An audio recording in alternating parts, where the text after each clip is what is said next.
بیچنے والے سب سے ذلیل اور کمینے لوگ ہیں. فرمایا میرے آقا صلی اللہ علیہ وسلم نے کہ کوئی دیندار اگر کسی مالدار کا احترام کرے مال کی بنیاد پر تو اس نے اپنے ہاتھوں سے اپنے دین کو قتل کر دیا. میرے پیارے آقا علیہ السلام کے پیارے دیوانوں، اسی لیے مصطفیٰ جان رحمت صلی اللہ علیہ وسلم سے کسی نے عرض کیا یا رسول اللہ ہم آپ کو کہاں ڈھونڈا کریں؟ آقا فرماتے ہیں مجھے مدینے کے کمزور لوگوں میں ڈھونڈا کرو، غریبوں کی محفل میں آیا کرو، میں تمہیں وہیں پر مل جایا کروں گا. میرے پیارے آقا علیہ السلام کے پیارے دیوانوں، یہ بڑا طویل سا عنوان ہے. قاضی تبرک نے دین کی پوری شبیہ بدل دی تھی. آج بھی دین کی شبیہ بدل دی گئی ہے. آج بھی دین کی شبیہ بدل دی گئی کہ آج اگر کوئی مالدار ہماری مسجد کو تھوڑا سا چندہ دے دے اور غریب نہ دے سکے تو ہم دونوں میں فرق کرتے ہیں. چندہ اس نے ہم کو نہیں دیا ہے، مسجد کو دیا ہے. بے شک بے شک. ہمارے مدرسے کو دیا، ہم کو نہیں دیا ہے. اس لیے ہمارے لیے دونوں برابر ہیں. آج ہم فرق کر رہے ہیں، اس لیے اللہ ہمیں توفیق دے، نیک توفیق دے. میرے آقا صلی اللہ علیہ وسلم کے دیوانوں، اللہ کے حبیب صلی اللہ علیہ وسلم سے اللہ نے حکم فرمایا حبیب تو کبھی ان کمزوروں کو نہ چھوڑنا. اس لیے کہ مالدار کے قریب اگر کوئی ہو تو وہ سوچتا ہے میرے مال کی وجہ سے قریب ہے، لیکن غریب کے کوئی قریب ہوتا ہے تو وہ سوچتا ہے کہ نہیں یہ میری اخلاص کی وجہ سے میرے قریب، میری محبت کی وجہ سے میرے قریب ہے. تو یاد رکھیں میں مالداروں کی مذمت نہیں کر رہا ہوں، جس کے پاس مال ہے اس پر اللہ کا فضل ہے، ہم ان کا بھی احترام کرتے ہیں، لیکن غریب طبقے کو جو ہم نظر انداز کرتے ہیں. بڑا عجیب سا ماحول بنتا جا رہا ہے ہمارے یہاں. اگر مالدار مسافہ کرنے ہم خیریت پوچھتے ہیں، غریب سے مسافہ کرنے کے لیے ہمارے پاس وقت بھی نہیں ہوتا. یا تو ہماری ٹرین کا ٹائم ہو جاتا ہے، یا تو پلین ہمارا چھوٹنے لگتا ہے، یا تو دعوت میں کھانا ٹھنڈا ہونے لگتا ہے. یہ حالات ہوتے ہیں. لیکن اللہ والوں کی شان کیا ہے؟ ہمیں اس شان کو زندہ کرنا پڑے گا، اس فقیری کو تابندہ کرنا پڑے گا. اس لیے کہ اللہ تبارک و تعالیٰ نے ارشاد فرمایا، قربان جائے اللہ فرماتا ہے جو میرے بندوں کا دل خوش کرے وہ مجھے خوش کرتے ہیں، مجھے راضی کرتے ہیں. میرے آقا صلی اللہ علیہ وسلم کے دیوانوں، گلزاری کے گھر آپ ٹھہرے، ایک کمزور تیل بیچنے والی بڑھیا کے گھر. قاضی تبرک نے مالداروں کو اپنے ہاتھ میں کر لیا، زمینداروں کو اپنے ہاتھ میں کر لیا. پہلی مرتبہ صابر پاک مسجد گئے. صابر پاک بہت خوبصورت تھے. آپ کے حلیے کے مطابق بتایا جاتا ہے، آپ کا حلیہ یوں لکھا ہوا ہے، آپ کا میانہ قد تھا، پستی بمائل. آپ کا قد میانہ تھا اور آپ بڑے خوبرو تھے. خوبرو اس طرح کہ سرکار غوث الاعظم دستگیر کے پوتوں میں آپ کا شمار ہوتا ہے. بڑے حسین و جمیل تھے. اور غوث پاک کا حسن کیا تھا؟ میرے امام فرماتے ہیں مصطفیٰ کا تنے بے سایہ کا سایہ دیکھا، جس نے دیکھا میری جان جلوے زیبا تیرا. تو آپ مسجد گئے، مسجد میں گئے تو دیکھا تو لوگ بڑے متاثر ہوئے. اس وقت جو کلیر کی جامع مسجد تھی، بعض مورخین کے مطابق خزینۃ الاسفیہ، مسالک السالکین، اس طرح کے جو مصنفین اور مورخین ہیں ان کے مطابق ایک وقت میں 10,000 سے زیادہ لوگ اس میں نماز پڑھتے تھے. ارد گرد کے لوگ جمعہ پڑھنے وہیں آتے تھے. تو صابر پاک جمعہ پڑھنے کے لیے تشریف لے گئے اور جب آپ گئے تو آپ وہاں پر کھڑے ہو گئے اور قاضی تبرک سے کہا قاضی تبرک دیکھ میں علی کا بیٹا ہوں اور نبی کا شہزادہ ہوں، اس لیے یہاں خطاب کا حقدار میں ہوں، میں لوگوں کو نصیحت کرنا چاہتا ہوں. اس نے کہا میں یہاں برسوں سے امام ہوں اور آپ مجھے کہتے ہیں کہ خطاب آپ کریں گے، ایسا تو نہیں ہو سکتا. آپ نے فرمایا خطاب ہمارا حق ہے، منبر و محراب ہمارا حق ہے، لیکن آپ جانتے ہیں یزید کے دور سے لے کر آج کے دور تک علی کی اولاد کے خطاب سے لوگ ہمیشہ ڈرتے رہے ہیں کہ جب بھی ان کی زبان کھلے گی تو یہ ہے علی کے بیٹے، جب بولنے لگیں گے تو چھا جائیں گے زمانے پر. اسی لیے دمشق کے منبر پر بھی امام زین العابدین نے جب خطبہ شروع کیا، پہلے تو یزید نے ان کو تقریر کی اجازت نہیں دی، اور اگر بادل ناخواستہ پبلک کے اصرار پر اجازت دی. امام زین العابدین نے 2 حدیثیں اپنے نانا کی کیا پڑھی، اس لیے کہ جو علی و فاطمہ کی اولاد ہیں، دنیا کے سارے خطیبوں کو ایک طرف کھڑا کر دیں، اور جو فاطمہ وہ علی کا سچا اصلی خون ہے، ان کے پاس صحیفہ فاطمہ کا علم ہوتا ہے، جہاں تک لوگوں کی نظریں نہیں جاتی وہاں ان کے دل کا کنیکشن جاتا ہے۔ اس لیے دنیا میں وہ موتی جو کوئی نہیں لا سکتا، وہ علی جو فاطمہ کی اولاد لاتی ہے۔ اسی لیے تو غوث الاعظم دستگیر نے جب خطاب شروع کیا تو بغداد کے سارے خطیبوں کی محفلیں سوری پڑ گئی، عبد القادر جیلانی کی محفل میں 70,000 لوگ آنے لگے۔ لوگ پاگل ہیں، تقریر کا موقع دیں گے، انہیں پتا ہے کہ جس دن موقع مل گیا ہماری محفلیں سونی پڑ جائے گی، کیونکہ علی کی اولاد جب بولے گی، علی کا گھر بھی کیا گھر ہے کہ اس گھر کا ہر ایک بچہ جہاں پیدا ہوا شیر خدا معلوم ہوتا۔ نعرہ تکبیر، نعرہ رسالت، خاندان اہل بیت، نعرہ تکبیر، نعرہ رسالت، حضرت مولانا سید امین القادری صاحب قبلہ۔ پوری دنیا میں اس دور سے لے کر بنو امیہ سے لے کر آج تک پابندی کی کوشش ہے، پابندی کی کوشش ہے، کیونکہ جب امام زین العابدین نے بولنا شروع کیا تو بے نمازی یزید کو بھی نماز یاد آ گئی۔ بے نمازی یزید، بھائی نماز کا وقت ہو گیا، اذان دو، اذان دو۔ امام زین العابدین ایک اذان ہوئی تو اس کا جی نہیں بھرا کہ اس کی آواز تو غالب ہے، یہ تو بڑا چلا کر بولتا ہے، اس کی آواز تو زین العابدین کی آواز تو غالب ہے، کہیں یہ دل نہ پھاڑ دے لوگوں کے۔ تو ایک اذان ہوئی، شروع کی، اس پہ دل، دوسرے کا تو بھی دے، تیسروں کا تو بھی دے، چوتھے کا تو بھی دے، پانچ لوگوں کو کھڑا کر دیا، اذان ہونے لگی۔ اذان کا تو ادب کرنا تھا نا، نبی کا شہزادہ عمل نہ کرتا تو کون کرتا۔ امام زین العابدین چپ ہو گئے، جب چپ ہوئے نا منبر سے نیچے آ گئے، کہا تو نے وعدہ خلافی کی، کہا کہ کیسے کرتا، وفا کیسے کرتا، اس لیے کہ جس کی طبیعت میں جفا وفا کیسے کرتا، نہیں کروانا تھا۔ تو 5 اذانیں دلوائی، لیکن منبر سے آپ اتر گئے جب اشہد ان محمد رسول اللہ آیا تو امام زین العابدین نے کہا ہمیں چپ کرانے والے، منبر پہ قبضہ کرنے والے، محراب کو غصب کرنے والے، یہ محمد تیرے باپ کا نام ہے کہ سیدوں کے باپ کا نام ہے؟ سبحان اللہ، سبحان اللہ، سبحان اللہ، یہ تیرے باپ کا نام ہے کہ سیدوں کے باپ کا نام ہے؟ ارے تم پابندیاں لگا کر بھی مجبور ہو کہ سیدوں کے نانا کا نام جب تک اذان میں نہ آئے تمہاری اذان مکمل نہیں ہوتی، اور جب تک نماز میں آل محمد پہ درود نہ پڑے تمہاری نماز مکمل نہیں۔ سبحان اللہ، سبحان اللہ، سبحان اللہ، حق ہے، سبحان اللہ۔ قاضی تبرک نے کہا آپ کو خطاب کرنے نہیں دوں گا، تو حضرت نے فرمایا کہ ٹھیک ہے مرضی تیری، لیکن بیٹھتے بیٹھتے آپ نے 2 جملے کہہ دیے، اور ان 2 جملوں کا اثر یہ ہوا صابر پاک کا۔ اٹھا کے تاریخ دیکھیں آپ یہ نہیں سمجھے میں ہوا میں گرے لگا رہا ہوں، میری عادت ہی نہیں ہے یہ، آپ اٹھا کر تاریخ دیکھیں 2 جملے کیا کہے ہیں، پوری مسجد کے آنکھوں میں آنسو آ گئے۔ تبرک صاحب بہت دنوں سے تبرک بانٹ رہے تھے لیکن دل پر کوئی اثر ہی نہیں ہو رہا تھا، لیکن خون رسول نے کیا بولا تو دلوں کے تار چھیڑ دیے، اس لیے کہ یہ وہ نغمہ ہے جو ہر سانس پہ گایا نہیں جاتا۔ اصل میں نغمے کا کمال نہیں ہوتا، اور آپ کو سمجھانے کے لیے کہوں، نہ نغمے کا کمال ہے نہ ساز کا کمال ہے، کمال تو ان انگلیوں کا ہے جو چلتی ہے تب وہاں سے آواز نکلتی ہے، یہ وہ نغمہ ہے جو ہر ساز پہ گایا نہیں جاتا، اس لیے کہ جب تک کہ دل سے بات نہیں نکلتی تو دل پہ اثر نہیں کرتی، اور دل اہل دل کے پاس ہوتا ہے، اور دل جب اہل دل کے پاس ہوتا ہے، قربان جائیں جن کی رگوں میں رسول اللہ کا خون ہو، پھر ان کے دل کی کیفیت کیا ہوگی۔ ابھی بھی اللہ اکبر، رسول اللہ کا خون ہمارے درمیان بے فضل ہی تعالیٰ پوری کائنات میں موجود ہے، اللہ ان کی برکتیں ہمیں نصیب فرمائے۔ تو قاضی تبرک 2-4 جملے کہے، مجمع کی آنکھ میں آنسو آ گئے۔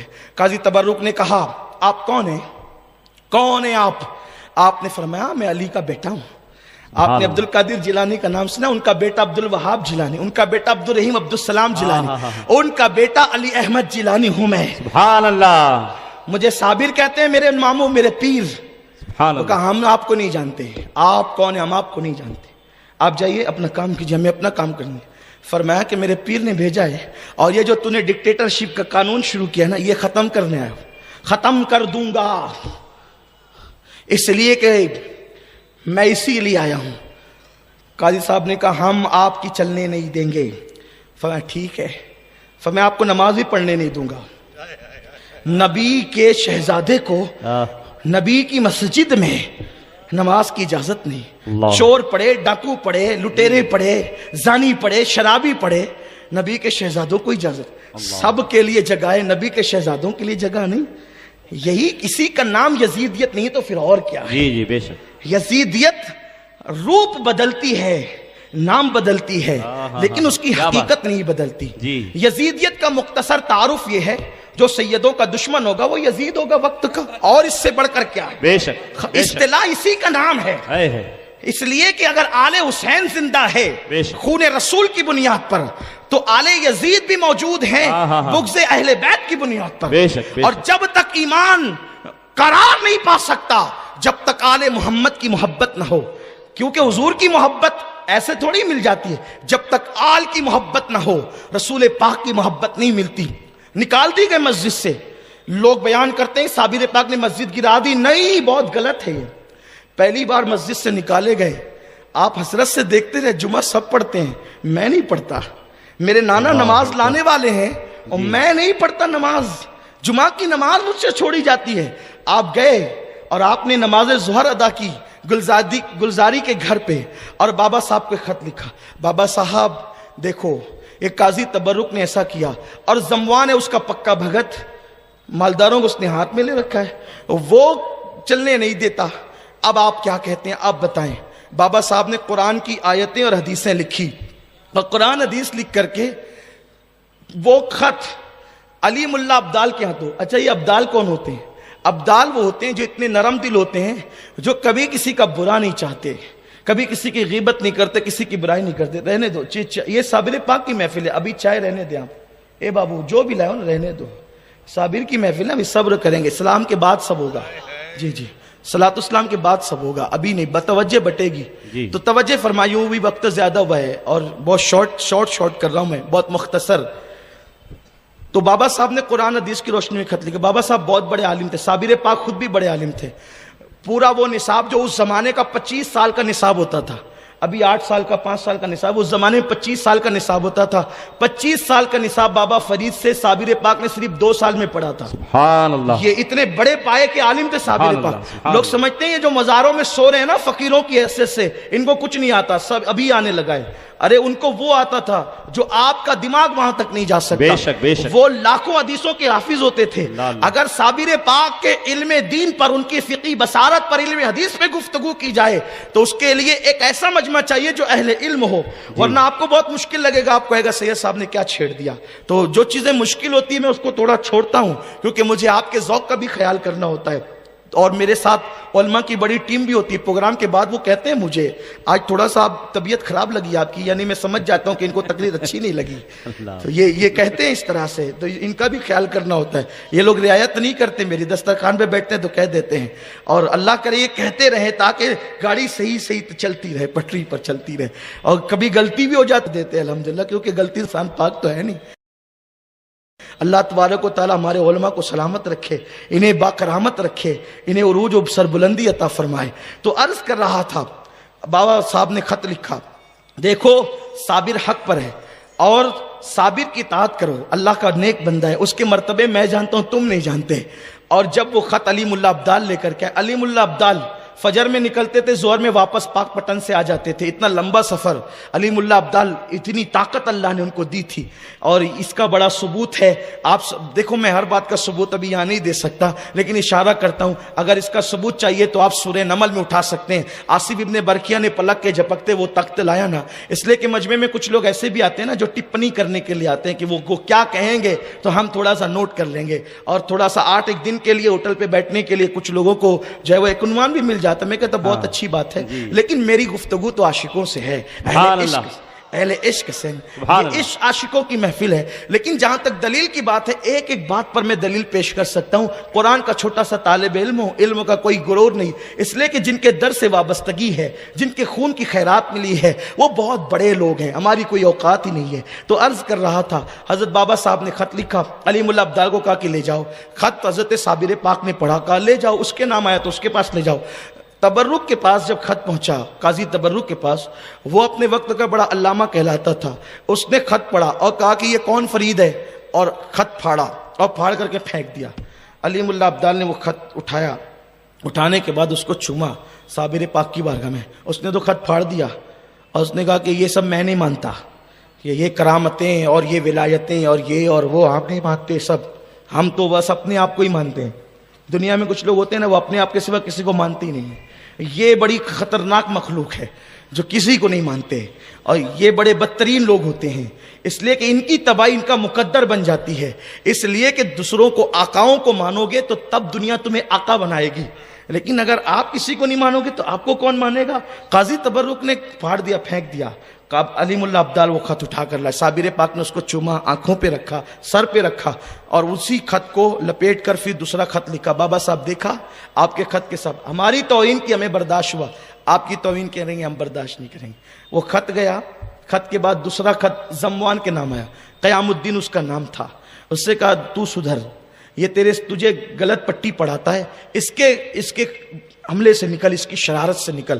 قیام الدین کے پاس خط آیا تو چونکہ اس کو بڑا ڈرا کر کے رکھا تھا، اس نے صابر پاک کے حوالے سے بڑے کان بر رکھے تھے، وہ جادوگر ہے، وہ ساحر ہے، اور وہ یہ ہے اور وہ ہے، تو غلط پروپیگنڈے کا تو کوئی بھی شکار ہوتا ہے۔ یاد رکھیں، جب بھی کسی کے متعلق کوئی بات کان پر آئے، اہل علم کا انداز ہوتا ہے اس کی تحقیق کریں، اور قرآن بھی یہ کہتا ہے جب تمہارے پاس فاسق خبر لائے تو پہلے اس کی تحقیق کر لو، اسے جانچ لو کہ بات کیا ہے۔ قیام الدین کو اس نے بہت ورگلا رکھا تھا، قیام الدین کے پاس خط آیا، اس نے جو ہے وہ تبرک کو پیش کیا، قاضی تبرک کو، اور قاضی تبرک جو ہے اب اس نے یہ خط پیش کیا تو اس نے وہ بھی پھاڑ دیا۔ علیم اللہ ابدال نے وہ پھٹا ہوا خط پھر اٹھایا اور لے کر کے چلے۔ اس کے بعد تیسرا خط صابر پاک نے لکھا، دیکھو اس قدر جو ہے وہ صابر پاک صبر، میں حیران رہتا تھا کہ بعض کتابوں کے اندر یہ ہے کہ ایک ہفتے میں مسجد جو ہے وہ سجدہ ریز ہو گئی، تو میں نے سوچا کہ جس کا لقب صابر ہو پھر انہوں نے اتنی اجلت کیوں کی ہے؟ تو بہت کتابوں کو میں نے چھانا کہ حقیقت تک پہنچنا چاہیے۔ بچپنے سے یہی سنتے آ رہے ہیں کہ پہلی ہی نشست میں مسجد سو گئی، ایسا تو نہیں ہونا چاہیے، اس لیے کہ روایتوں کو درایتوں پر بھی پرکھنا پڑتا ہے نا۔ تو اتنا لمبا عرصہ گزرا ہے اس کے اندر، بعض مورخین نے لکھا یہ سب ہوتے ہوتے تقریباً جو ہے وہ 6 ہفتے کا عرصہ گزرا، بعض کہتے ہیں 11 مہینے کا عرصہ گزرا، تقریباً 1 سال گزرا اس کے اندر، بہرحال جو بھی ہو۔ تو اس کے بعد تیسرا خط بابا صاحب کے پاس لکھا، تو بابا صاحب نے اس میں ایک جملہ لکھا، کلیئر میں نے تجھے سونپ دیا اور وہ تیری بکری ہے۔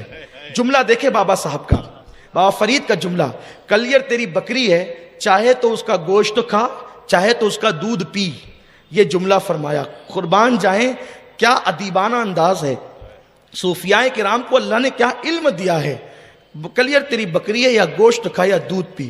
اب جیسے یہ ہوا تو وہ خط آیا، تو علیم اللہ ابدال کو بابا صاحب نے کہا، علیم اللہ اس میں بابا صاحب نے ہمیں اجازت دی ہے۔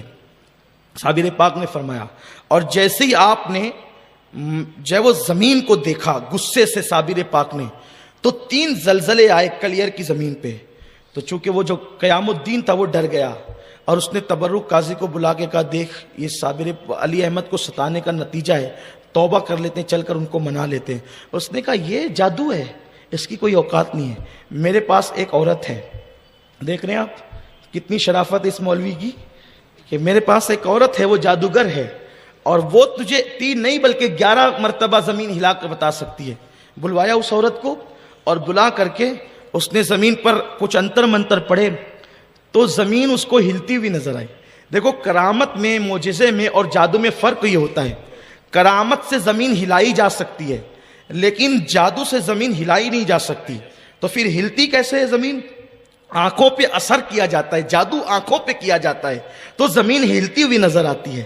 یہی ہے، میں نے پہلے بھی اس کا ذکر کیا میلاد النبی کے جلسے میں کسی اجتماع میں، کہ وہ جو سانپ بنا نہیں سکتے تھے، رسی کو کوئی سانپ نہیں بنا سکتا جادوگر، بلکہ وہ رسی کو نہیں آنکھوں پر جادو کرتے تھے، تو رسیاں لوگوں کو سانپ نظر آتی تھی، تو یہ آنکھوں پر جادو ہوتا ہے، زمین اور آسمان پہ جادو نہیں ہو سکتا۔ تو میرے آقا صلی اللہ علیہ وسلم کے دیوانوں، وہ عورت نے قیام الدین کی آنکھوں پہ جادو کر دیا، اس کو 11 مرتبہ زمین ہلتی ہوئی نظر آئی، وہ بے فکر ہو گیا۔ اسی میں جمعہ کا دن آیا، جمعہ کے دن حضرت صابر پاک مسجد پھر گئے، کیونکہ آپ جمعہ پڑھنا چاہتے تھے۔ اب گئے تو پہلی صف میں بیٹھے، اس کے بعد قاضی تبرک کے آدمی آ کے کہتے ہیں یہاں سے اٹھو، آپ کی جگہ نہیں ہے، یہاں قاضی صاحب کی جگہ، قاضی تبرک یہاں بیٹھے گا۔ فرمایا کہ ہم فقیر لوگ ہیں، پہلے سے آئے ہیں اور اللہ کے گھر میں بیٹھے ہیں، کسی کا گھر تو ہے نہیں یہ، اور آپ ہمیں یہاں سے اٹھاتے ہیں؟ تو کہا کچھ نہیں، آپ اٹھیے۔ تو آپ اٹھے اور دوسری صف میں گئے، دوسری صف میں گئے، دوسری صف سے اٹھنے کے بعد آپ تیسری صف میں گئے، تیسری صف والوں نے بھی اٹھا دیا، یہ ہماری جگہ ہے، آپ چوتھی صف میں گئے۔ یہ آپ کے ساتھ ہوا ہے، کسی صف میں بیٹھنے نہیں دیا گیا۔ حالانکہ اس سے پہلے ایک واقعہ اور ہوا تھا، وہ بڑا مشہور ہے، میں اس کا صرف اشارہ دیتا ہوں، اس سے پہلے بیان کر چکا۔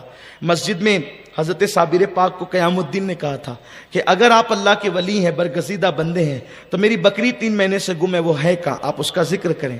آپ نے 27 لوگوں کو کھڑا کیا مسجد میں سے، وہ جو نمازی تھے نا، وہ نمازی جو بکری چرا لے گئے تھے، 27 لوگوں کو کھڑا کیا، کہا انہوں نے چوری کی ہے۔ کہا علی احمد ہم پہ الزام نہ لگاؤ، یہ کیسی بات آپ کرتے ہیں کہ ہم نے چوری کی، ہم نمازی لوگ ہیں۔ آپ نے فرمایا قیام الدین تیری بکری کا کوئی نام ہے؟ اس نے کہا ہاں ہے۔ فرمایا نام لے کے پکار، سبحان اللہ، بکری کا نام لے کے پکار۔ 3 مہینے ہو گئے بکری چوری ہوئے، لوگ کھا کے ہضم کر گئے، پاخانہ کر گئے، اور صابر پاک نے تو اس کا نام لے کے پکار۔ تو جیسے ہی بکری کا نام لے کے پکارا، 27 لوگوں کے پیٹ سے یوں آواز آئی، مجھے ان لوگوں نے ذبح کیا، اس نے یہاں لے جا کر کے بھون کے کھایا، اس نے وہاں لے جا کر سالن بنا کے کھایا، اس نے وہاں لے جا کر کے اس انداز میں کھایا۔ ساری تفصیلات بکری بتا رہی ہے۔ اب اگر کوئی صابری بنتا ہے کہ ہم بھی صابر پاک کے سلسلے کے ہیں، تو وہ یہ تو عقیدہ رکھے کہ صابر تو بکری سے بھی بلوا لیتے ہیں، بے شک، اور وہ بھی کس بکری سے جو پیٹ میں جا کر کے گھل کر کے پاخانہ بن کر نکل چکی ہے۔ جب صابر کے بلوانے کی یہ شان ہے تو صابر پاک کے نانا کی شان کا عالم کیا ہو؟ سبحان اللہ، سبحان اللہ۔ چشتی صابری کہلانے سے کام نہیں چلے گا۔ بے شک، بے شک۔ عرض کر رہا تھا کہ حضرت صابر پاک رحمت اللہ تعالی علیہ نے بکری، قیام الدین کا بکری کو آواز لگا، اس نے بکری کو آواز لگائی، بکری نے پکار کر کے کہا، تو قیام الدین متاثر ہو گیا۔ جب متاثر ہوا تو اس نے کہا قاضی تبرک سے، قاضی صاحب یہ تو اللہ کا ولی، کہا نہیں نہیں یہ بھی جادو ہے، یہ بھی جادو ہے، یہ نہیں مان۔ آپ غور فرمائیں، جس کی وہ آپ مالیگاؤں کی زبان میں کہتے ہیں جس کی کھجا کر آتی ہے پھر وہ کبھی نہیں مانتا۔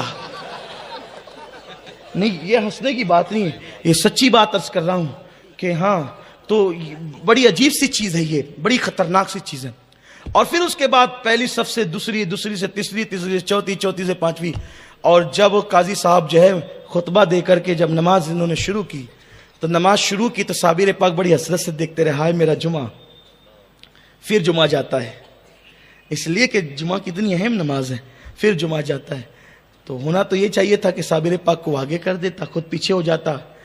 آج صابر پاک کے ساتھ اس کا بھی ذکر ہوتا، میں بھی ذکر کروں گا کن کا ذکر ہوتا ہے صابر پاک کے ساتھ۔ صابر پاک کے ساتھ ایک فاختہ کا بھی ذکر ہوتا ہے، وہ فاختہ ایک چھوٹی سی فاختہ سمجھتے ہیں نا، وہ چھوٹی سی چڑیا ہوتی ہے، اس کا بھی ذکر ہوتا ہے فاختہ کا۔ کیوں ہوتا ہے بھی عرض کروں گا اختصار میں، اور گفتگو ختم کروں گا، ہے نا، ختم، ٹائم بھی ہو گیا ہے، لیکن آپ میری طرف توجہ رکھیں، جب تک میں نہ کہوں اٹھنا نہیں، صابر پاک کے نام پہ بیٹھ۔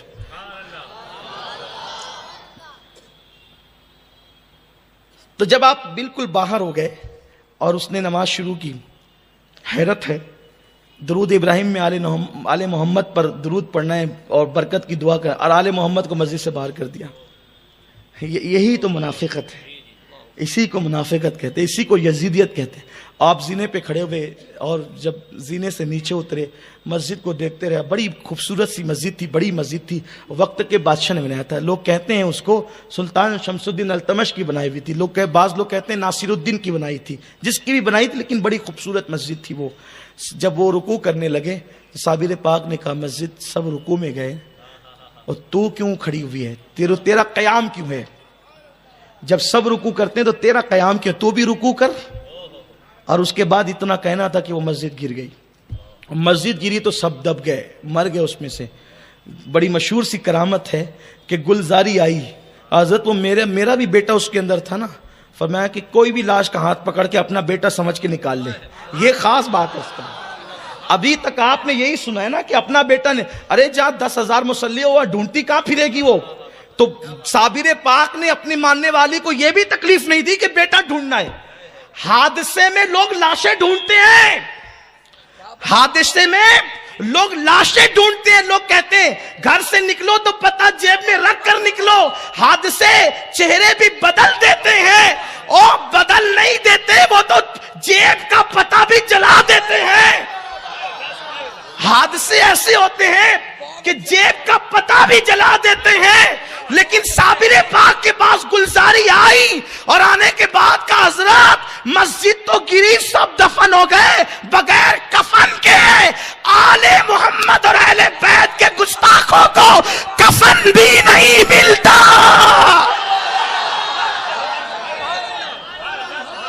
نہ عائشہ کے گستاخ کو کفن ملتا ہے، نہ علی کے گستاخ کو کفن ملتا ہے. اور اگر کوئی لپیٹ دے بھی دے تو فرشتے چھین لیا کرتے. نعرہ تکبیر، نعرہ رسالت، مقام مصطفیٰ. اگر آپ سمجھ گئے تو اللہ آپ کو بڑی لمبی عمر عطا فرمائے.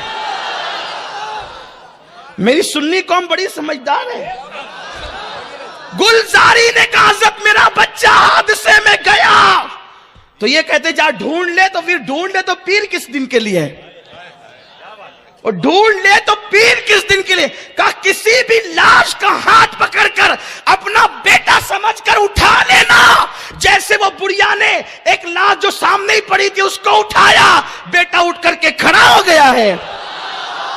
جب ایسا عقیدہ ہو تو صابری بنے گا. اس لیے کہ صابری کوئی دکان کا نام نہیں ہے، صابریت کسی آئٹم کا نام نہیں ہے، صابری کسی مٹھائی کا نام نہیں ہے. ہاں میں آپ کو بہت دل کا درد پیش کر رہا ہوں.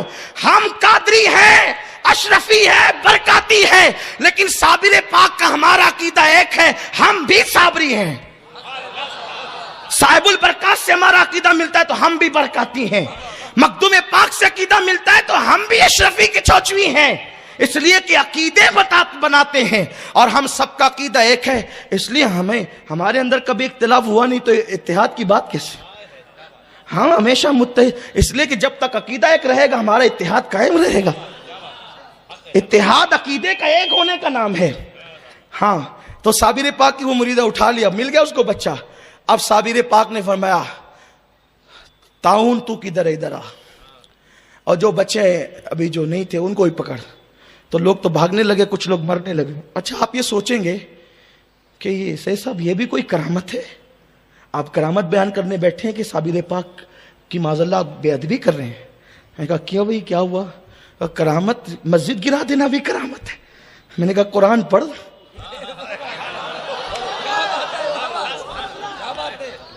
قرآن سے ہٹ کے کہوں تو مجھے مار ڈال، اس لیے کہ وہ خطیب جینے کا اس کا حق ہی نہیں ہے جو قرآن کے خلاف بات کرے. 11واں پارہ پڑھ، سورۃ التوبہ پڑھ. اللہ نے محبوب سے کہا حبیب گرا مسجد. حبیب تو مسجد بنانے آئے تھے، حبیب مسجد بنانے آئے تھے. اللہ حبیب سے کہہ رہا محبوب اس مسجد میں جانا نہیں. اگر یہ آیت قرآن میں نہیں ہے، اللہ کی عزت کی قسم کھا کے کہتا ہوں کبھی مالیگاؤں میں تقریر نہیں، مالیگاؤں میں کیا پوری زندگی کبھی کچھ نہیں کہوں گا. لیکن اگر یہ قرآن میں ہے تو پھر صابر پر الزام کیوں ہے کہ انہوں نے مسجد گرائی؟ ارے جب رسول اللہ نے گرائی تو صابر پاک نے گرا کے کون سا جرم کیا؟ تو اب آپ کہیں گے پھر کون سی مسجدیں سنبھالی جاتی ہے؟ جو مسجد کا ممبر نبی اور آل نبی کا وفادار ہو وہ مسجدیں اللہ کا گھر ہے. اور جس ممبر سے نبی اور آل نبی کی بے ادبی ہو، پھر جو صابر پاک نے کیا ہے، جو قرآن نے فرمایا ہے، قرآن جو کہتا ہے اللہ اکبر اللہ یعوذ باللہ، کتنی بڑی بات کہی ہے قرآن نے. کوئی قرآن اٹھا کے پڑھے، قرآن اٹھا کر کے اللہ اکبر. سیریس لو اس بات کو، غور تو کرو. قرآن نے کہا جس مسجد میں اسلام اور پیغمبر اسلام کے خلاف منصوبے بنے، قرآن کہتا ہے حبیب اس کو توڑ. اور صرف توڑا نہیں بلکہ توڑ کر آگ لگوائی حضور نے. امام الانبیاء سورہ توبہ اٹھائیں جس کو دیکھنا ہو دیکھ لے. آپ کے گھروں میں قرآن ہوگا, کسی بھی مفسر کی تفسیر پڑھ, کسی بھی مسلک کے آدمی کی پڑھ لیں, آپ کو مل جائے گا. اس میں کوئی پابندی نہیں لگاتا کہ انہی کی پڑھے انہی کی پڑھے, ورنہ عام طور پہ ہم تو کنز الایمان ہی پڑھتے ہیں الحمدللہ, اور اسی کی تعلیم بھی دیتے ہیں لوگوں کو. لیکن بہرحال اگر اس معاملے میں آپ کو کچھ پڑھنا ہے تو کسی کی بھی پڑھ لیں. حضور نے وہاں پر جو ہے وہ آگ بھی لگائی, اور اس کے بعد صحابہ سے کہا کہ یہاں کچرا ڈالنا, اس لیے کہ مسجد نام رکھنے سے مسجدیں نہیں ہوتی. مسجد نام ہے رسول اللہ کی غلامی میں قائم کرنے کا. ہاں یہ قرآن کہہ رہا ہے. تو بہرحال سرکار صابر پاک نے گرا دیا مسجد. یہ بس اگر اعتراض آپ کے ذہن میں ہے تو میں نے قرآن پیش کر دیا, اور کوئی میرا مقصد نہیں ہے. اللہ جانتا ہے کہ آپ صابر پاک سے بدگمان نہ ہو, کیونکہ لوگ کچھ کم سمجھ بھی ہوتے ہیں نا, کہو کچھ تو سمجھتے کچھ ہیں. پھر اس کے بعد کا تعاون کدھر ہے, تعاون یہ اللہ والے ہیں, دیکھا شفا بھی دیتے ہیں, پھر بیماریوں کو بلا بھی لیتے ہیں. ولی بھی ایسا کرتے ہیں, ہاں ایسا کرتے ہیں. اس لیے کہ جب تک 10 صفت جمع نہیں ہوتی آدمی ولی نہیں بنتا. اور 10 صفت کیسے جمع ہوتی ہے, 10 صفت کیسے جمع ہوتی ہے؟ ایک صفت اس میں جو ہے نا اللہ تبارک و تعالیٰ کی ایک صفت ہوتی ہے, حضور علیہ السلام کی ایک صفت ہوتی ہے. کتنی ہو گئی؟ 2. صدیق اکبر کی 2 ہوتی ہے, فاروق اعظم کی 2, عثمان غنی کی 2, مولا علی کی 2. تو اللہ کی کون سی صفت آتی ہے؟ اللہ کی جو صفت وہ مکمل طور پہ نہیں آتی, اللہ جتنا چاہتا ہے اس میں سے حصہ عطا کرتا ہے. تو اللہ کی صفت قہاری اللہ اپنے دوست و ولی کو عطا کرتا ہے. ولی اسی لیے کہتے ہیں کہ وہ اللہ کے قریب ہوتا ہے. اس کو یوں سمجھ لیں آپ کہ جیسے آپ لوہے کو آگ میں ڈالتے ہیں تو لوہا لال ہو جاتا ہے آگ میں رہ کر, اس کو پکڑو تو ٹھنڈا لگتا ہے. صحیح عرض کر رہا ہوں میں جی؟ نہیں نا بھیا, وہ اگر آگ میں 2-4 گھنٹے لوہا رہے گا تو ٹھنڈا لگے گا کہ گرم ہوگا, چھالا نہیں آئے گا آگ میں. اگر نہیں آپ کو اس کا علم ہے تو گھر جا کر تھوڑا تجربہ کر لیں. تو کیا ہوگا, لوہا اگر آگ میں جاتا ہے تو وہ جلانے کی صلاحیت پیدا ہو جاتی ہے. کیوں؟ آگ لوہا بن گئی یا لوہا آگ بن گیا؟ نہیں, آگ ہے, لوہا ہے. پھر کیا ہوا؟ اصل میں لوہا آگ کا ولی بن گیا. ولی مطلب قریب ہو گیا. تو آگ کی صفت لوہے میں آ گئی, لوہا رہا, آگ رہی. تو ایسے ہی جب اللہ تبارک و تعالیٰ کسی کو اپنا ولی بناتا ہے تو بندہ رہتا ہے, اللہ رہتا ہے. اللہ بندہ بنتا نہیں, بندہ اللہ بنتا نہیں. لیکن اللہ اپنی صفت کی برکتیں اس کو عطا کرتا ہے. بیٹا دینا اللہ کی صفت ہے, پھر ولی اللہ بھی بیٹا دیتا ہے. جیسے جلانا آگ کی صفت ہے لیکن آگ بھی جلاتی ہے. تو اللہ تبارک و تعالیٰ اپنے ولی کو یہ صفت عطا کرتا ہے. تو فرمایا واقع تعاون آ جا. تعاون آگے لوگ مرنے لگے, پورا خالی ہو گیا. گلزاری سے کہا 12 کلومیٹر دور سب تیرا گھر بار لے کے چلی جا. اور جو مریدین تھے 2-4 جمال الدین اور اس طریقے کے کچھ لوگ, بہاؤدین, ان کو بھی کہا تم بھی جاؤ سب.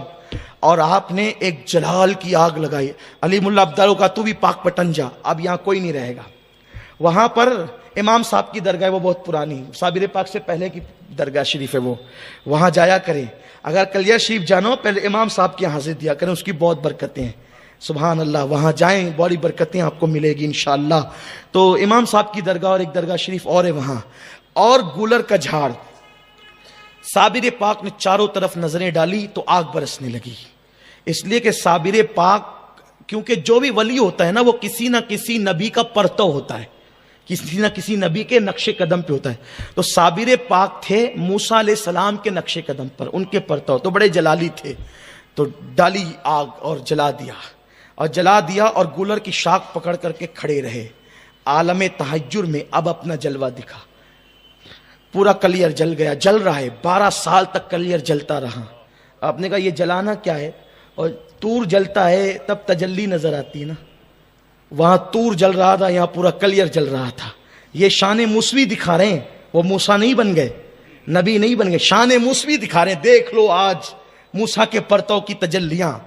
اور 12 سال تک صابر پاک گولر کی شاخ پکڑ کے کھڑے رہے, اور 12 سال تک وہ فاختہ صابر پاک کے سر کے اوپر جو گولر کا درخت تھا, اس نے صابر پاک کی صحبت نہیں چھوڑی. وہ وہیں بھوکی پیاسی 12 سال تک بیٹھی رہی. وہ فاختہ بھی نہیں جلی, وہ سلامت رہی. اور فاختہ کی عمر کتنی ہوتی ہے, لیکن 12 سال اللہ نے اس کی بھی عمر کر دی اور اس سے زیادہ عمر کر دی. اور قدرت بتا رہی ہے اگر فاختہ میرے ولی کی وفادار بن جائے تو ہم اتنی بڑی آگ میں بھی جو ہے اس کی حفاظت کیا کرتے ہیں. انسانوں تم وفادار ہو جاؤ تو ہم جہنم کی آگ میں تمہیں کیسے جلائیں گے. صابر پاک 12 سال تک عالم تحجر استغراق میں، اور 12 سال تک نہ کچھ کھایا نہ کچھ پیا. یہ ہے میرے صابر پاک کی کرامت اور عظیم کرامت. بابا صاحب بہت فکر مند تھے، کیا کریں کیا کریں. جب 12 سال ہو گئے، پورا کلیر جل کر خاکستر ہو گیا، نہ کوئی درخت بچا، نہ کوئی گھر بچا، نہ کوئی مکان، سب جل گیا. تو صابر پاک رحمت اللہ، جو 2 مزارات تھے، وہ مزار گولر کا درخت اور جس سے آپ گولر کی شاخ پکڑے تھے اور وہ فاختہ، یہ چیزیں محفوظ رہی. 12 سال ہوئے تو بابا صاحب کی آنکھوں میں آنسو آ گئے. میرا صابر 12 سال سے کھڑا ہے. لوگوں، یہ عشق یہ ہے. عشق کی آگ لگتی ہے نا تو یہ مرتبے ملتے ہیں. 12 سال آپ کو ایسا لگے گا 12 سال تک کوئی کھڑا رہ سکتا ہے؟ بس میں تو یہ کہتا ہوں، یہ عشق کو کوئی پھل نہیں ہے نا، جو یا عشق کو کوئی بتانے کی چیز نہیں ہے نا. اور آپ کو پتہ ہے، جو آگ میں جب تک نہ جلا ہو اس کو آگ میں جلنے کی کیفیت کیا معلوم ہوگی؟ اس کے لیے تو آگ کی کیفیت کے لیے آگ میں جلنا پڑے گا. تو لوگوں کو عشق عشق عشق کی بات لوگوں نے بہت کی ہے، لیکن اصل جو عشق خدا و رسول ہے، یہ وہ آگ ہے جب اس کے مزے میں انسان چھلانگے لگاتا ہے تو راتوں کی نیند اڑ جاتی ہے، کھانے سے تعلق ٹوٹ جاتا ہے، لوگوں سے تعلق ٹوٹ جاتا ہے، پھر وہ اللہ ہی اللہ میں مست ہو جاتا ہے. یہ زبانی اللہ اللہ جو کرتے ہیں، یہ کوئی یعنی کہ آپ کو کوئی کسی بڑی منزل پہ نہیں پہنچانا. زبان پہ اللہ ہے اور دل میں گناہوں کے بت ہیں، گناہوں کی محبت ہے، اس سے کچھ نہیں ملنا ہے. جب تک زبان کے ساتھ دل اللہ اللہ نہ کہے اور اس میں آگ نہ لگے. اصل چیز ہے التقویٰ ہاں ہونا، تقویٰ یہاں ہے. ہم نے ظاہر سنوارا. کل بھی یہی بات میں نے کی تھی. صوفی ملت نے جو پروگرام کل منعقد کیا تھا کہ صوفیہ اللہ والے اولیاء اللہ باطن کو بدلتے ہیں، ہم پوری توجہ اپنے ظاہر پر کرتے. تو بابا صاحب نے ایک دن تقریر کی اپنے مریدوں کے سامنے کہ میرا صابر 12 سال سے کھڑا ہے، کوئی ہے اس کو بٹھانے والا؟ تو سب حضرت صابر پاک کو جانتے تھے کہ صابر پاک وہ ذات ہے کہ ہر آدمی وہاں دم نہیں مار سکتا. کیونکہ بابا صاحب کے بیٹے نے، چھوٹے سے 1 سال کا بچہ تھا، صابر پاک کے حجرے کی طرف پیشاب کر دیا تھا اور اس کا انتقال ہو گیا تھا. بابا صاحب کی اولاد 3 اولادیں مری ہے صابر پاک کے جلال سے. ایک جو 1 سال کا بچہ، دوسرا ایک جوان بیٹا جنہوں نے بغیر اجازت کے لنگر تقسیم کیا تھا، اور تیسرا بی بی شریفہ جن کے ساتھ حضرت صابر پاک کا نکاح ہوا تھا. لوگ اس پر بڑی وہ کرتے ہیں کہ یہ بیوی کو کیسے جلا دیا، وہ بیوی کو کیسے جلائے. یہ بھی ایک الگ سا عنوان ہے. انشاءاللہ کبھی اس پر قرآن حدیث کی روشنی میں آپ سے کبھی بات کروں گا انشاءاللہ. اور بس آج ایک حدیث پیش کرتا ہوں. جب کوئی بیوی کو اندھا کر سکتا ہے تو کوئی بیوی کو جلا بھی سکتا ہے اللہ کے عشق میں. کیسے؟ حضرت موسیٰ علیہ السلام، بات موسیٰ علیہ السلام کی کروں گا اور حدیث سے کروں گا. موسیٰ علیہ السلام جب طور پر تجلی باری کا جو جلوہ 70,000 پردے کے پیچھوں سے دیکھا تو گویش ہو کے زمین پہ آئے اور چہرے پہ نقاب ڈال کے گھومتے تھے. ایک مرتبہ آپ کی بیوی صفورہ نے کہا کہ حضرت اللہ کا جلوہ آپ کے چہرے سے ظاہر ہوتا ہے، ذرا دکھائیں نا. کہا اندھی ہو جائے گی. کہا پھر پوری زندگی کیسے گزرے گی؟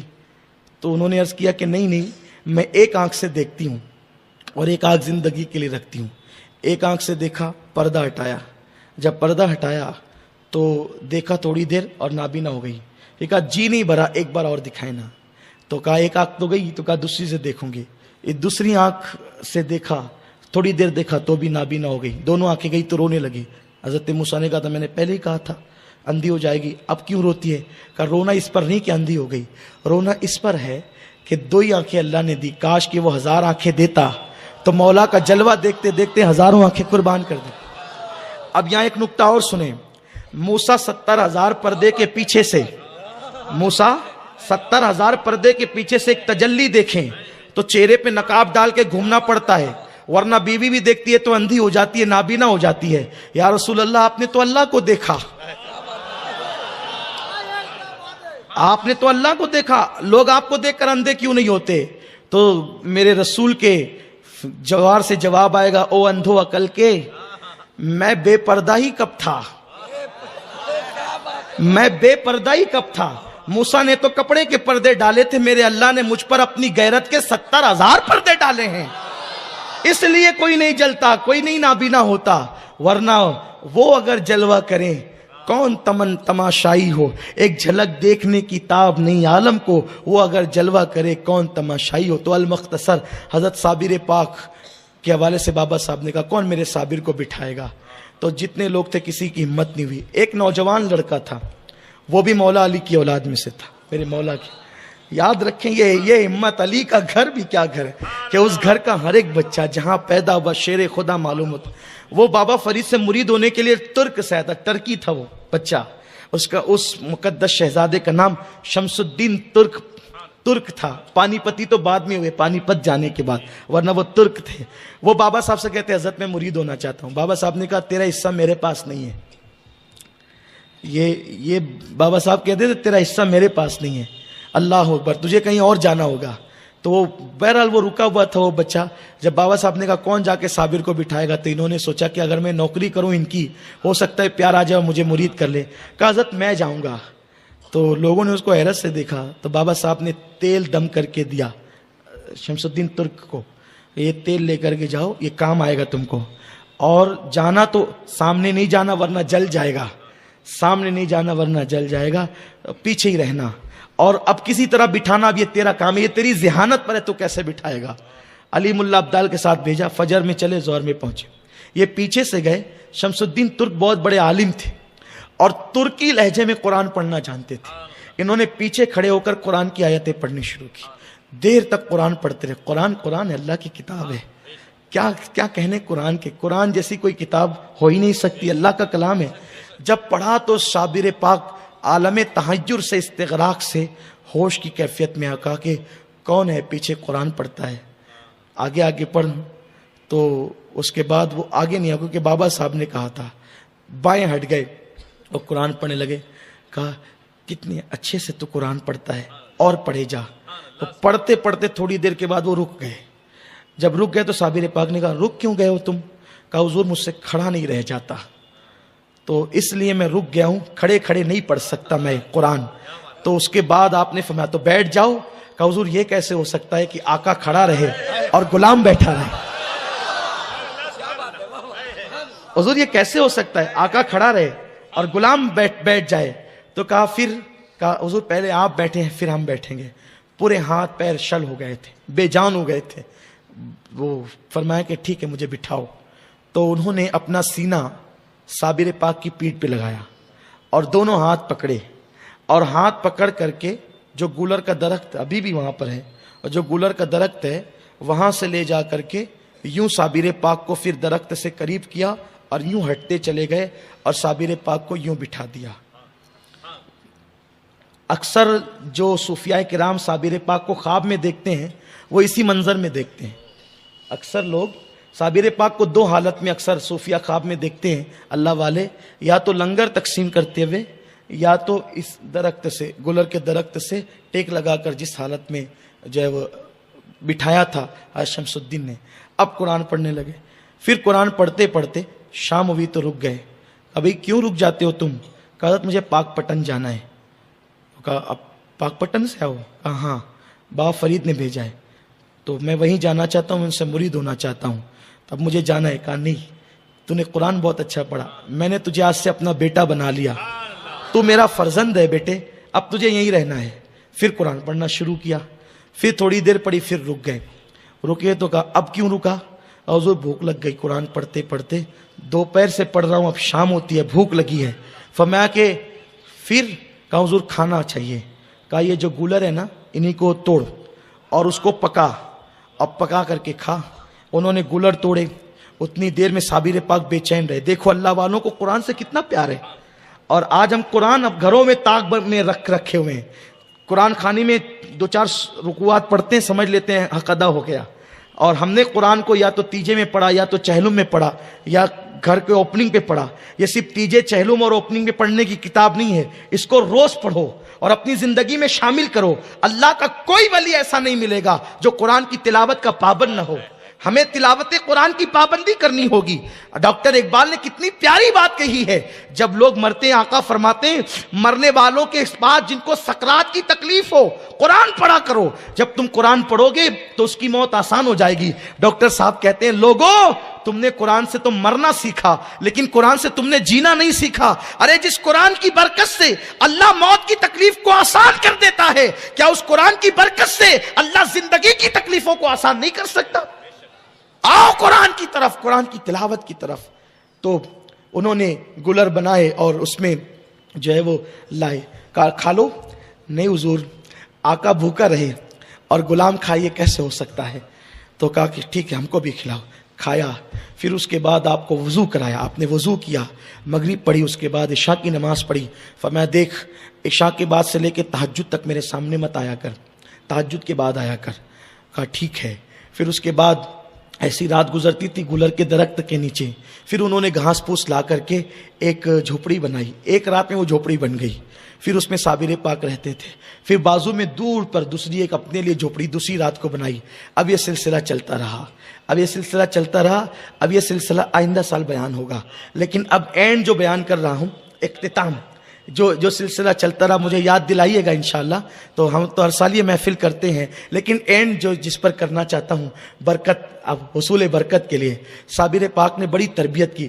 شمس الدین ترک کی مرید کیا، خلافت دی، اور اس کے بعد کہا کہ تو اب جا، اور اب تو یہاں نہیں رہنا، اب میں یہیں اکیلا رہوں گا، اور جب میرا انتقال ہو جائے گا جب تجھے واپس آنا ہے. کہا حضور آپ کا انتقال ہوگا مجھے کیسے پتہ چلے گا؟ فرمایا کہ اس دن تجھ سے کرامت کا ظہور ہوگا، تو اس دن سمجھ لینا کہ میں دنیا سے کوچ کر گیا. یہ گئے اور فوج میں نوکری کرنے لگے، بھرتی ہو گئے. بڑا مشہور سا واقعہ، اس کی طرف نہیں جانا. جو آپ کی بڑی کرامت ہے وہ یہ ہے کہ آپ جب فوج میں گئے تو آپ کا کام یہ تھا کہ جو فوج کا امیر تھا، سپہ سالار تھا، اس کو وضو کا پانی گرم کر کے دینا یہ آپ کی ڈیوٹی تھی. وہ ایک بندہ آتا تھا، وہ پانی گرما کر لے کر جاتا تھا، وہ دے دیتے تھے. اور بڑی سردی تھی جو ہے وہ دلی اور اس طرف کے علاقے میں، تو سب لوگ گرم پانی سے وضو کرتے تھے. تو جو پانی گرم لینے کے لیے آنے والا نوکر تھا، اس نے دیکھا کہ حضرت شمس الدین ترک جو ہے وہ ٹھنڈے پانی سے وضو کر رہے ہیں، دریا سے وضو کر رہے ہیں. اتنا ٹھنڈا دریا. لیکن جب وہ گیا تو اس نے کیا دیکھا کہ جہاں سے شمس الدین وضو کر رہے تھے پورا دریا ٹھنڈا ہے، لیکن جہاں سے وضو کر رہے وہ پانی گرم ہے. تو اس کو بڑی حیرت ہوئی. اس نے کیا کیا، دوسرے دن جب حضرت شمس الدین ترک پانی پتی نے وضو کیا تو اس نے لکڑی سے آگ جلا کر کے پانی گرم نہیں کیا، وہیں سے اٹھا کر کے لے گیا، سپہ سالار کو دے دیا. اور سپہ سالار نے کہا او تو جلدی آ گیا. کہا کہ جلدی آنے کی وجہ یہ ہے کہ آگ پر پانی گرم نہیں کیا، حضرت شمس الدین جہاں سے وضو کرتے ہیں وہاں سے لایا. کہا اچھا. کہا وہ جتنی دیر میں وضو کرتے ہیں جتنی دور میں اتنی دور کا پانی گرم ہوتا ہے. یہ اللہ والوں کی شان ہے. من کان للہ کان اللہ لہ. سنیو، آپ نے کسی اندھے بہرے کا دامن نہیں پکڑا ہے، آپ نے کسی جو ہے وہ اللہ اکبر اپنی مرضی سے کسی کا دامن نہیں تھاما ہے، بلکہ اللہ ہمیں ان آقاؤں کا دامن ملا ہے کہ جو آنکھیں بن کر بھی پوری دنیا کی سیر کرتے ہیں. اللہ نے ہمیں ہمارا مقدر کیا رکھا، کیسے کیسے اولیاء اللہ نے ہمیں عطا فرمائے. حضرت شمس الدین ترک پانی پتی کی یہ کرامت ظاہر ہو گئی. اور اس کے بعد پھر وہ بڑا مشہور سا واقعہ آپ نے سنا ہوگا کہ چراغ آندھیوں کی زد پر بھی جلتا رہا، آپ تلاوت کرتے رہے. تو بادشاہ نے کہا کہ آپ دعا کریں قلعہ عامر کا فتح ہو جائے. آپ نے دعا کی اور کہا کہ میں نے جتنے دن نوکری کی وہ پیسے دے دو. وہ پیسے لیے.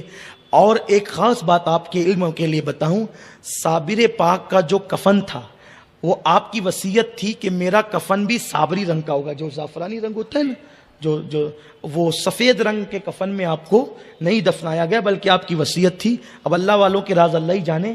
اب اس پر جو وہ گفتگو آپ نے کرنی ہے وہ آپ کی مرضی ہے. تو وہ کفن آپ نے خریدا اور آپ نے گھی لیا اور روا لیا اور شکر لی وہاں سے اور لے کر کے آپ چلے اور کفن بھی لیا. یہ روا گھی کیوں لیا تھا؟ یہ آپ نے اپنے مرشد کے وصال کے بعد فاتحہ کے لیے لیا تھا. یعنی وہ لوگ بھی فاتحہ کے قائل تھے. یہ کتابوں کے اندر بالکل واضح طور پہ لکھا ہوا ہے. صابر پاک کی حیات جن لوگوں نے لکھی ہے انہوں نے واضح طور پہ لکھا ہے. اور جب یہ چلے تو سوچا کہ پیر صاحب کا تو وصال ہو گیا. ایک ٹھوکر لگی، گرے، اور جب آنکھ کھلی تو یہ پیر و مرشید کے حجرے کے پاس موجود تھے، جو جھوپڑی انہوں نے بنائی تھی. پیر و مرشید اکیلے ہیں اور جو وہ لاش اقدس رکھا ہوا ہے. پیر صاحب نے کہا تھا مجھے ہاتھ نہیں لگانا وصال کے بعد، بس تو سوچنا.